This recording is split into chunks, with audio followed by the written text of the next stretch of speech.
Et l'invité du grand entretien d'Inter ce matin est le député France Insoumise de Seine-Saint-Denis. Alexandra Ben Saïd interviendra dans une dizaine de minutes. Vos questions, amis auditeurs, au 01 45 24 7000 sur les réseaux sociaux et via l'application mobile de France Inter. Bonjour Alexis Corbière. Bonjour Nicolas Demorand, bonjour à tous. Merci d'être au micro de France Inter. La loi Asile et Immigration a donc été adoptée hier soir en première lecture en dépit de l'opposition de gauche qui voyait là un texte en rupture avec la tradition républicaine, en dépit de l'opposition de droite qui voyait au contraire dans le texte une loi faible et sans portée.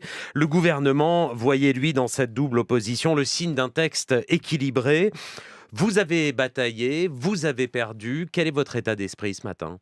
Bon, le fait de perdre, c'est la marque de cette 5e République où de toute manière, quand vous n'êtes pas dans le groupe majoritaire, c'est cause toujours tu m'intéresses. Ça, c'est le style macronien. Ils avancent comme ça, que ce soit sur des questions sociales comme sur ce texte-là. C'est un texte qui est dangereux. Ceux qui nous écoutent de bon matin sont-ils heureux à l'idée que désormais on va pouvoir mettre en centre de rétention des gens qui ne sont pas des criminels, mais qui sont arrivés là, sont souvent poussés par des drames qui existent dans leur pays pour des raisons de dérèglement écologique, des questions économiques, des guerres. Et on va pouvoir, comme ça, non plus 45 jours, mais 90 jours pendant 3 mois, on va pouvoir mettre en centre de rétention des enfants. Voilà, franchement, est-ce que ça fait, quand on est français, attaché à une certaine conception de la République, est-ce que ça fait plaisir de se dire que des enfants en bas âge vont être mis en centre de rétention comme ça ? Et c'est le sens de ce texte qui est un durcissement. Ce qu'il y a d'insupportable, c'est que... Mais c'est l'époque, c'est pas que la 5e République. C'est le macronisme. Non, mais ça, c'est le macronisme. La 5e République, Alexis Corbière. Est-ce que c'est l'époque ? Est-ce que c'est ce qui émane d'une demande sociale, d'après vous, du pays ? Moi, je crois pas. Mais revenons d'abord à l'essentiel. Une des marques de ce début du 21e siècle, sans aucun doute, c'est le problème des migrations. Je dis le problème parce que c'est des drames humains. La question à se poser, c'est comment, non pas pour reprendre une formulation de Jean-Luc Mélenchon, on répète immigration zéro, mais plutôt émigration zéro. Comprenez la formule, c'est-à-dire le fait que des femmes et des hommes ne quittent pas leur pays pour la seule volonté, ça peut arriver, mais parce qu'il y a une telle situation de drame dans leur pays d'origine qu'ils doivent le quitter. Qu'est-ce qu'on fait ? Il faut de la diplomatie, sans aucun doute des conférences internationales. Cela prendra du temps.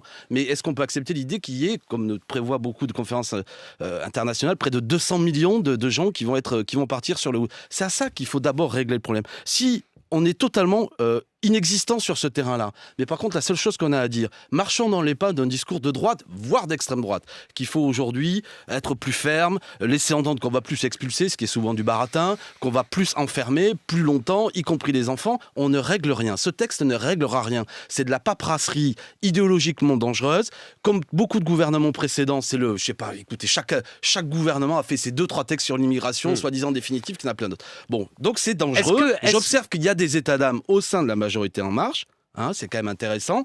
Un député a quitté le groupe. A même voté contre. Je salue. Il y a une forme de courage quand on sait ce que c'est. Mais le groupe est tenu, voilà. Tout de même. Alors, enfin, c'est comme chez vous, La discipline du parti... Mais pas du tout. Bah non, si. Pourquoi vous dites ça ? Enfin, je sais bien. Pourquoi quand vous lancez une petite pierre vers En Marche, je vous dis tiens, au passage, je vais en faire une vers France Insoumise. Si ça vous fait plaisir, les troupes sont tenues oui, dans les deux là, partis. on a l'abbé Ferrand qui a dit d'ailleurs un péché véniel. L'abbé Ferrand. Oui, parce que là, il a utilisé des arguments d'ordre religieux et dogmatique en disant à ses troupes qu'il y avait des états d'âme. Ceux qui s'abstiendront, ce sera péché véniel. Ceux qui voteront contre, ce sera péché mortel. C'est un peu bizarre de régler les problèmes politiques comme ça. Là, on voit bien que le nouveau monde, ça ressemble à l'ancien. C'est la poigne. Et si tu t'alignes pas sur d'ailleurs un texte qui n'avait pas été présenté durant la campagne présidentielle, parce que moi, je peux comprendre qu'un député En Marche, ils disent mais attendez, j'ai pas du tout été élu sur cette ligne-là, parce que d'ailleurs, peut-être une des caractéristiques du macronisme, c'est qu'il était d'un grand flou sur beaucoup de questions. Et une des particularités en plus, cher Nicolas Demorand, vous le savez, c'est qu'Emmanuel Macron a quand même été élu en rejet de Madame Le Pen. Et je comprends que certains aient un petit peu des états d'âme de se dire que celui qui a été essentiellement élu au second tour, parce que la France ne veut pas de l'extrême droite au pouvoir, se retrouve aujourd'hui à porter un texte qui franchement est une rupture avec... de ce qui constitue l'identité républicaine du pays. Et c'est insupportable. Je répète aux gens, on va mettre des gens 3 mois en prison dans des conditions détestables. Les centres de rétention sont inacceptables. Des enfants, il y a beaucoup de témoignages de beaucoup d'associations. Porte une trace de lepénisme, d'après vous ? Oui, idéologique, oui. J'ai vu le Front National. Macronisme, lepénisme se touchent du doigt ? soyons concrets, parce que je vois bien le terrain sur lequel vous voulez Non, m'amener. je vous pose la question. Non, mais vous avez raison. Mais moi, j'ai vu M. Chenu, Mme Le Pen, Louis Alliot dire on est d'accord notamment avec l'article 5 qui réduit les conditions d'examen des dossiers. Ils ont voté certains aspects. Voilà la réalité qu'on a vue. Chacun peut aller sur Internet, regarder les débats avec un Front National qui disait on va voter ça. D'ailleurs, c'était souvent dans le programme du Front National.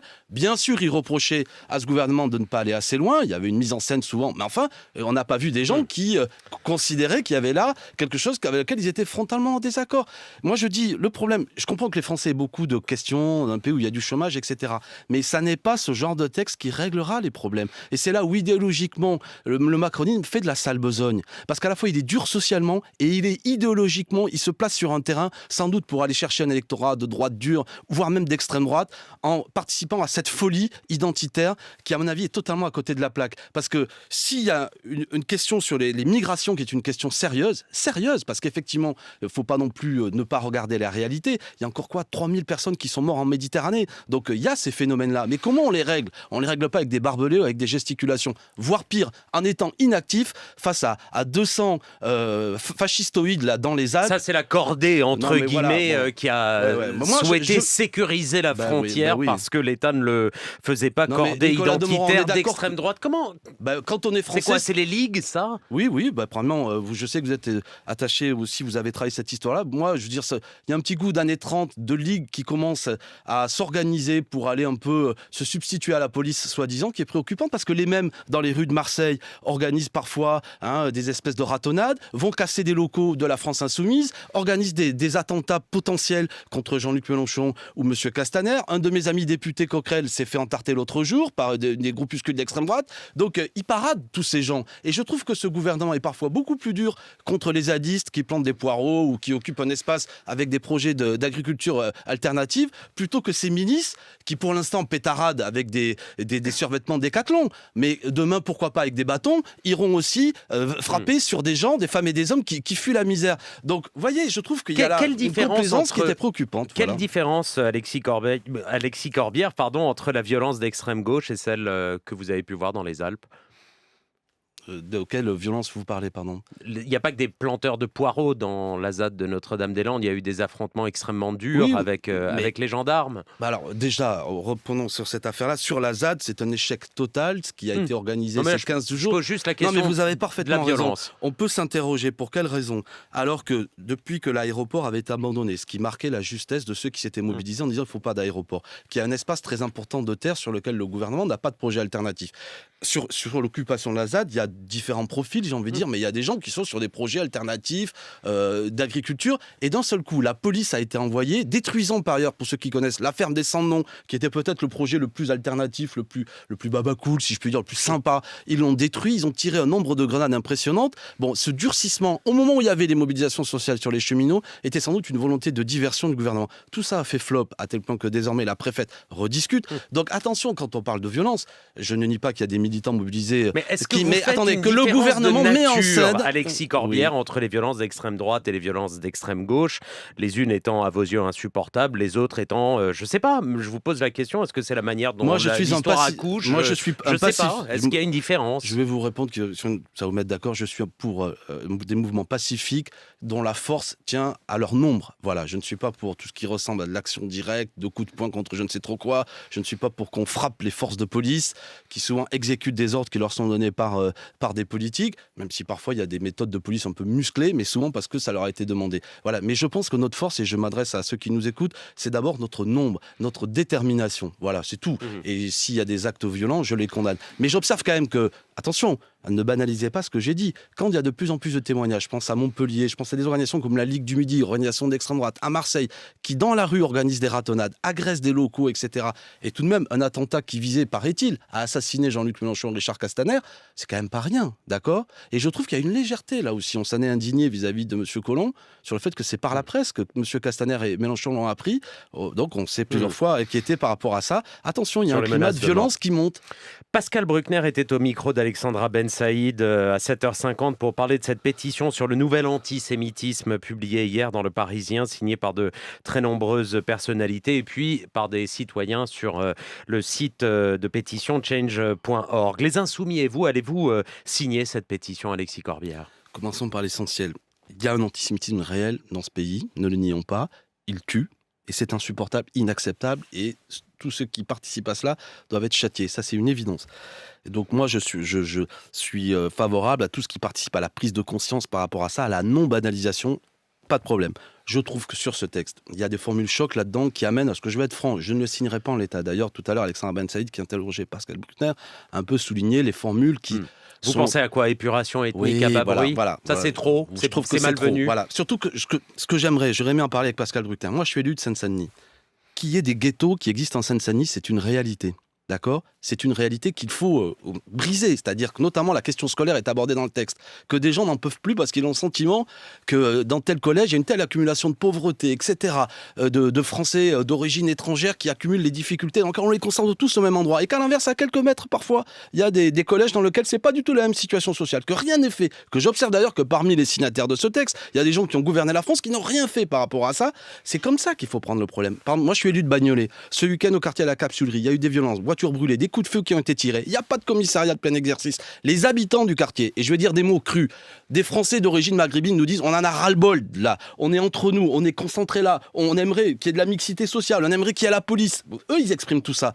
Et évidemment, sans doute qu'il y a des Français de confession juive aussi qui n'en peuvent plus, qui sont victimes d'antisémitisme. Mais prenons le débat grand angle, en étant conscient qu'il y a une spécificité sur l'antisémitisme, mais pas en donnant parfois l'impression qu'il y aurait le Français de confession musulmane suspect, et en n'étant pas dans une dimension où, si on parle de la Seine-Saint-Denis, je pense par ailleurs que M. Bruckner disait une erreur tout à l'heure, il a dit 50 000 Français de confession juive en Seine-Saint-Denis. Je crois que si j'ai lu leur texte, c'est 50 000 Français, paraît-il, dans toute l'Île-de-France, qui est un chiffre très important, mais pas que en Seine-Saint-Denis. Ne caricaturons pas la Seine-Saint-Denis. Donc vous signez pas parce que vous êtes mal à l'aise avec un certain nombre de formulations et avec l'analyse générale. Non, mais purification, c'est quoi le mot? Je ne veux pas le déformer. Épuration ethnique à bas bruit. Moi, j'aime pas. Je suis attaché à l'histoire de ce pays. C'est des mots tellement forts, que bien souvent, que ça me semble maladroit.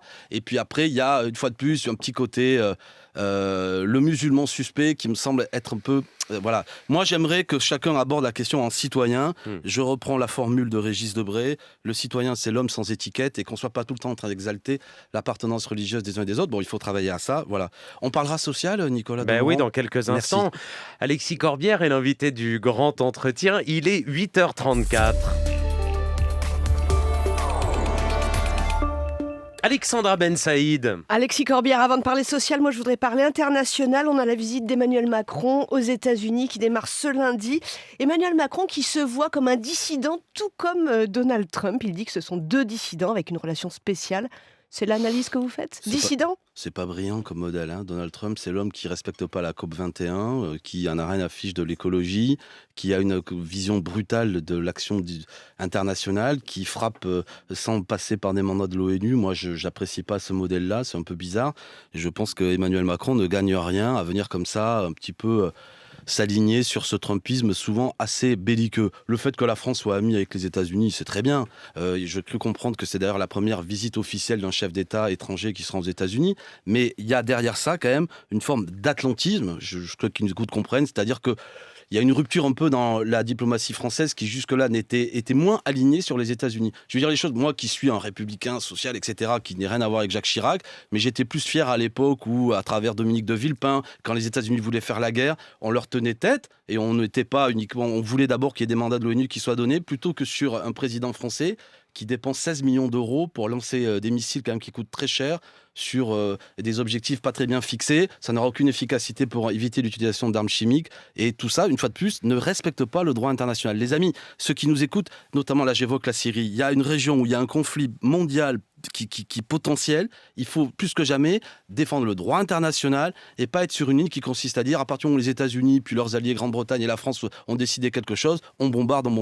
Là, c'est dangereux. On ne nous présente pas ça comme un alignement sur les États-Unis. Au contraire, comme la France qui pourrait infléchir la position des États-Unis. Pour vous, cette relation, depuis un an, elle n'a eu aucun impact. Et sur les dossiers syriens, iraniens, sur les taxes sur l'acier européen, ça n'aura aucun impact. Oui, mais est-ce que ceux qui nous écoutent, là, au-delà des éléments de communication de l'Élysée, croient qu'aujourd'hui, M. Trump va s'aligner sur Macron? Je pense qu'aujourd'hui, c'est ça la réalité. Enfin, bon, je comprends que la communication macronienne soit en train de nous expliquer que c'est Trump qui devient macroniste. Mais enfin, c'est pas très sérieux. Ce que j'observe une fois de plus, et Jean-Luc Mélenchon l'a raconté, par exemple, sur le dossier syrien, sans aucune complaisance avec Bachar el-Assad, ni... Bon, mais à la veille des frappes... Il fallait faire les frappes. Ah non, je suis en train de dire l'inverse. À la veille des frappes, M. Macron a eu M. Poutine au téléphone. M. Poutine a proposé à la France d'envoyer une délégation pour qu'il puisse y avoir une enquête sur le terrain pour vérifier l'utilisation d'armes chimiques, la responsabilité de qui avait peut-être utilisé ces armes chimiques. La France n'a pas finalement continué cet échange et a finalement bombardé. Bon, voilà, écoutez, est-ce que c'est comme ça qu'on va construire un monde ordonné en respectant le droit international ? Je ne crois pas. Je dis attention. Il va aller en Russie, Jean-Luc Mélenchon. Emmanuel Macron, il sera fin mai et on attend un déplacement. Oui, il y a la possibilité, c'est organisé C'est organisé. Que c'est en train de s'organiser, de conférences, voilà, c'est une possibilité et ce serait intéressant. Juste sur les attaques chimiques, vous croyez donc plus ce qu'a dit l'ambassadeur russe à Jean-Luc Mélenchon que les Américains ? C'est-à-dire que la France même a confirmé ce qu'en dit l'ambassadeur russe. C'est-à-dire ? Qu'il y a eu un échange entre M. Poutine et M. Macron. Oui, mais sur les attaques chimiques et leurs responsabilités. Vous avez entendu que moi, je n'ai pas dit qu'il n'y avait pas de responsabilité. Je n'en sais rien. Je dis qu'il faut une enquête internationale. Et le problème, c'est pas la conviction personnelle, c'est que ce soit des organismes internationaux qui le décident. C'est possible que quand M. Macron dit qu'il y a utilisation d'armes chimiques, et notamment, il pense que c'est la Syrie qui l'a fait, c'est possible que les services de renseignement français l'aient établi. On est d'accord. Et les services de renseignement français sont des gens compétents. Mais le problème n'est pas seulement que la France dise une chose, mais qu'il y ait un mandat international qui soit donné. Vous comprenez ? Parce que sinon, on va être sur une situation où des pays vont dire nous avons la conviction que c'est ça qui a eu lieu et nous frappons. Et alors, l'ONU ne sert plus à rien. C'est ça que nous disons. Moi, que les choses soient claires, je ne suis pas en train de dire qu'il n'y a pas eu d'utilisation d'armes chimiques. Je pense d'ailleurs, mon intime conviction, c'est qu'il y a eu une utilisation d'armes chimiques. La question, c'est la responsabilité de qui ? Là-dessus, j'aimerais qu'il y ait un organisme, l'OIAC notamment, qui puisse établir sur place qui l'a fait. Voilà ce que je dis. Et je n'ai aucune complaisance envers Bachar el-Assad, qui est franchement un personnage assez peu engageant. C'est pas ça le sujet. La question, c'est une fois de plus, est-ce qu'on considère, je ne vais pas répéter une nouvelle fois, que l'ONU est un organisme qui permet que, avant que les armes frappent, il y ait des règlements internationaux de certains conflits, ou est-ce qu'on pense finalement que c'est en avant, tous derrière les États-Unis, et nous lançons des armes, 70 missiles Tomahawk, 9 missiles Scalp français, plus on a testé à cette occasion le dernier modèle MDCN de missiles français qui frappe à 1000 km, à 1 mètre de distance, et qui coûte, chaque missile, on en a testé 3, 2,8 millions. C'est-à-dire qu'on a envoyé 7 millions pour tester 3 missiles. Ça fait beaucoup d'argent quand nous avons besoin parfois, notamment on évoquait tout à l'heure, pour la défense de nos services publics, d'argent. Vous voyez, la diplomatie peut-être c'est bien, c'est mieux et ça coûte moins cher. On va donner la parole aux auditeurs de France Inter dans quelques instants. Un mot d'abord, Alexis Corbière, sur la grève à la SNCF qui se poursuit aujourd'hui. Le gouvernement reste inflexible. Le président de la République l'a dit encore dans l'interview qu'il a accordée à la chaîne américaine Fox News. Et les députés continuent à avancer, à voter la réforme de la SNCF. Est-ce que le combat, comme sur l'asile et l'immigration, là encore est perdu ? Alors, s'il s'enferme dans le cadre de l'Assemblée nationale, sans aucun doute. Voilà, on a une situation où le République En Marche fait 28% des voix au premier tour et il y a 54% de représentation nationale. Donc il faut s'interroger sur d'autres institutions plus démocratiques, notamment des droits des citoyens qui ne doivent pas rester à la maison entre deux élections. Non, mais ça pourrait arriver qu'il y ait des moyens de contre-pouvoir. Moi, je suis député, je mène le combat, ça participe à une pédagogie. Mais après, c'est une respiration démocratique qui existe dans le pays, le droit de manifester, le droit de faire grève. Et parfois, ça fait reculer des gouvernants qui s'aperçoivent que ce qu'ils font, notamment d'une réforme de la SNCF qui n'a pas été annoncée par M. Macron lors de l'élection présidentielle, c'est quand même pas rien, et notamment une remise en cause du statut qui ne sert à rien. Eh bien écoutez, pour ça, il y a une mobilisation, il serait sage que le gouvernement l'entende, recule, notamment ne touche pas au statut des cheminots qui ne sert à rien, ne soit pas sur une position qui, selon moi, va vers la privatisation de la SNCF, qui partout où elle a été mise en place, toute cette mise en concurrence notamment, n'est pas bon pour l'usager, augmentation des tarifs, des organisations. Mais ça, vous l'avez dit, il faudrait... Oui, j'entends bien, mais aujourd'hui, il y a une grève qui est quand même massivement suivie, et les choses ne se défont pas. Alors quoi, il faut amplifier le mouvement, aller au-delà du mois de juin. J'invite à ce que le mouvement... Le faire tous les jours. Moi, je pense que le mouvement, il est juste. De la même façon que j'évoquais tout à l'heure l'éducation nationale, il y avait des mobilisations dans les hôpitaux publics, dans la jeunesse. Les jeunes ont raison d'être contre Parcoursup. Alors, il y a des mobilisations appelé par les organisations syndicales que je soutiens. Et nous proposons, par exemple, le 5 mai, aussi une mobilisation citoyenne qui permet un samedi, c'est à 14h à Opéra, de se retrouver, qui peut être une étape, qui permet, si c'est un certain succès, je n'en doute pas, qu'après aussi les organisations syndicales qui appellent en semaine nous disent on va converger pour une autre date.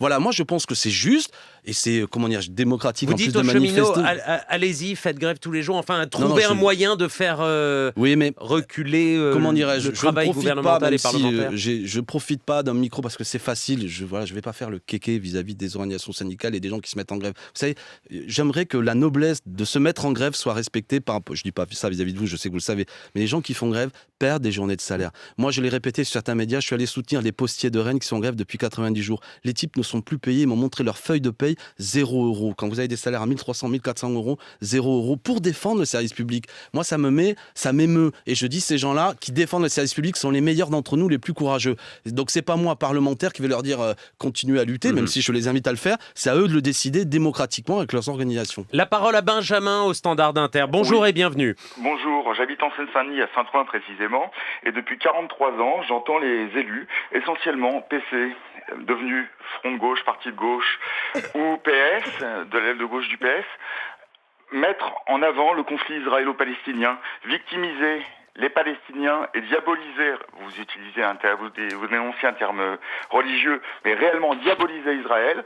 Et est-ce que la gauche que vous représentez n'a pas importé, pour défendre sa part du gâteau électoral, n'a pas importé le conflit israélo-palestinien avec lequel les Français n'ont aucun rapport. Merci Benjamin pour cette question. Réponse rapide, il nous reste malheureusement très peu de temps, Alexis C'est Corbière. Benjamin, premièrement, je ne crois pas. Si c'est le cas, Benjamin a raison sur un aspect, c'est qu'on n'a pas à exporter ce conflit. Je ne le souhaite pas, d'un côté comme de l'autre. C'est-à-dire que moi, j'ai des amis parfois de confession juive qui sont sur une position défense d'Israël absolue. Je trouve ça absurde. Je vois même que Nathalie Portman, l'actrice américaine, qui quand même est assez attachée à Israël, n'ira pas parce qu'elle est en désaccord avec le Benjamin Netanyahou, le Likoud, et à l'inverse, ceux qui sont sur une position qui consiste en permanence, en quelque sorte, à mettre le conflit israélo-palestinien en France, me semble être une manière un petit peu bizarre. Ceci dit, je suis pour qu'il y ait la paix en Israël et en Palestine, notamment par application de résolution de l'ONU. Et la gauche a été borgne ou aveugle vis-à-vis de quoi de ce problème, c'est la question de Benjamin. Non, c'était autre chose qu'il disait. Il disait qu'il y a une utilisation notamment du Parti communiste en Seine-Saint-Denis. Moi, je ne suis pas au Parti communiste, mais c'est possible qu'il y ait des choses qui aient été faites ou d'organisation.